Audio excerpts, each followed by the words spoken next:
नमस्कार।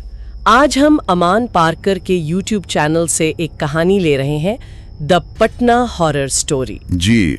ये कहानी है फैज और उसके परिवार की। हाँ, जो मुंबई में सब कुछ खोकर पटना लौटते हैं अपने पुराने गांव, और वहाँ से उनके साथ अजीब डरावनी घटनाएं शुरू हो जाती हैं। बिल्कुल। और कहानी का जो केंद्र है वो एक अलौकिक शक्ति, एक जिन्नी के इर्द गिर्द घूमता है। तो चलिए इसी पर बात करते हैं। हाँ, तो शुरुआत होती है फैज के बिजनेस से। मुंबई में टेक्सटाइल का काम था। हाँ, लेकिन ठाणे वाली फैक्ट्री में आग लग गई, सब खत्म। जी। फिर उसने कर्ज लिया, सोचा कि दोबारा खड़ा हो जाऊंगा, पर वो हो नहीं पाया, नाकाम रहा।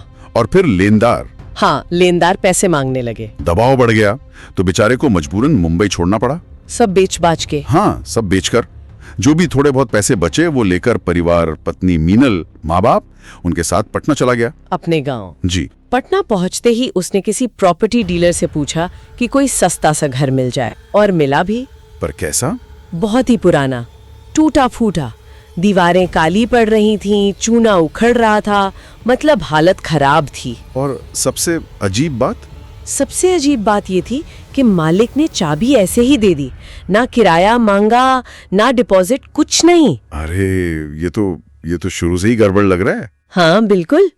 खैर, फैज ने फिर एक हार्डवेयर की दुकान में छोटी मोटी नौकरी शुरू कर दी, गुजारे के लिए। लेकिन घर पे मीनल को कुछ अजीब लगने लगा था, है ना? जी। उसने नोटिस किया कि जैसे ही वो दरवाजा खोलती, पड़ोसी फट से अपना दरवाजा बंद कर लेते। अच्छा। और जब वो बाहर निकलती तो लोग कतराते थे, भाग से जाते थे। और वो बालकनी वाली बात। हाँ, रसोई की बालकनी, वहाँ बस एक पर्दा था। उसे हमेशा लगता कि कोई वहाँ से झांक रहा है और हंस रहा है। उफ, और घर में आवाजें भी। जी, अजीब डरावनी आवाजें। फैज ने शुरू में ध्यान नहीं दिया, कहा कि तुम्हारा वहम है। लेकिन फिर मामला बिगड़ा। हाँ, जब मीनल ने फैज को खुद अजीब हरकतें करते देखा, आधी रात को। क्या देखा उसने? उसने देखा कि फैज बालकनी के पास खड़ा है और किसी से बात कर रहा है। किसी से? पर वहाँ तो कोई नहीं था। बिल्कुल, कोई अदृश्य शक्ति। और जब मीनल ने पूछा तो फैज बस मुस्कुरा दिया, अजीब तरह से। ये तो बहुत डरावना है। और ये रोज होने लगा? हाँ, रोज रात को। और फैज की सेहत भी बिगड़ने लगी। कैसे? आंखें धंस गईं, नीचे काले घेरे, चेहरा पीला पड़ गया, जैसे शरीर अंदर से गल रहा हो। जिन्नी का असर? स्रोत तो यही बताता है कि वो किसी जिन्नी के प्रभाव में आ गया था। तो मीनल ने क्या किया? वो चुप तो नहीं बैठी होगी? नहीं, बिल्कुल नहीं। एक रात उसने तरकीब लगाई, फैज के हाथ में एक धागा बांध दिया, ताकि जब वो उठे तो पता चल जाए। हाँ, और वही हुआ। फैज उठा, धागा खोलकर बालकनी की तरफ जाने लगा। तब मीनल ने रोका? मीनल ने उसे रोका, चिल्लाई। शोर सुनकर माँ बाप भी जाग गए। फिर क्या हुआ? मीनल ने सबको बता दिया कि फैज रोज रात को ये सब करता है। फैज जाने की जिद कर रहा था, पर मीनल ने उसे जबरदस्ती सुला दिया। लेकिन उस रात कुछ और भी हुआ। जी।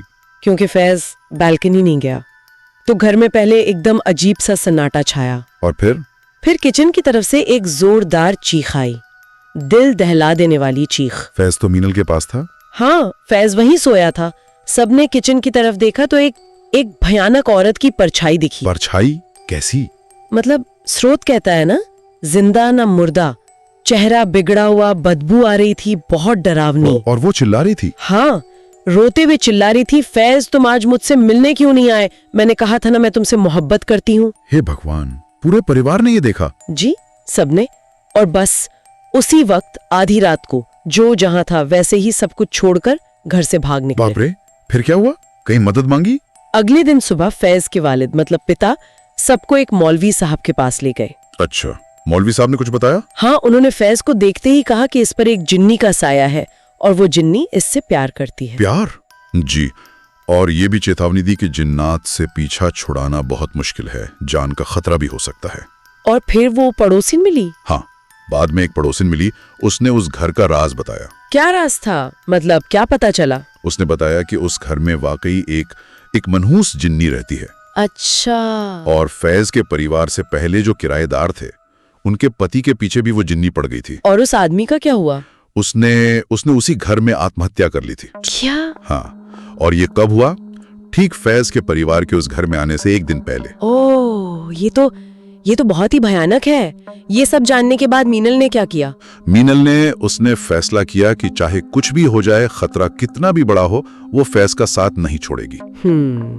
कहानी के अंत में जिन्नात के बारे में भी कुछ बताया गया है। जी, स्रोत जोर देता है कि जिन्नात कोई आम भूत प्रेत नहीं होते।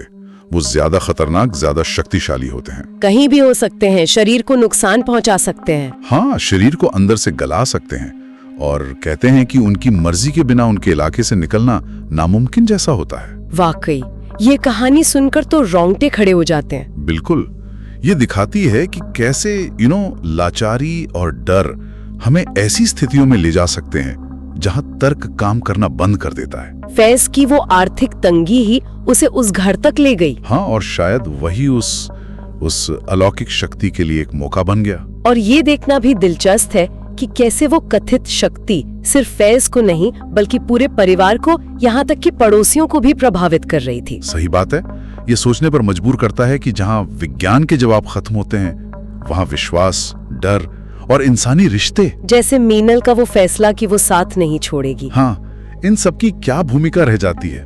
ये कहानी हमें डर की प्रकृति पर सोचने को मजबूर करती है और मुश्किल हालात में इंसान के जज्बे पर भी। बिल्कुल। और अंत में यही सवाल छोड़ जाती है कि क्या वाकई ऐसी अनदेखी ताकतें हैं, या ये सब हमारे अपने गहरे डरों का ही एक रूप।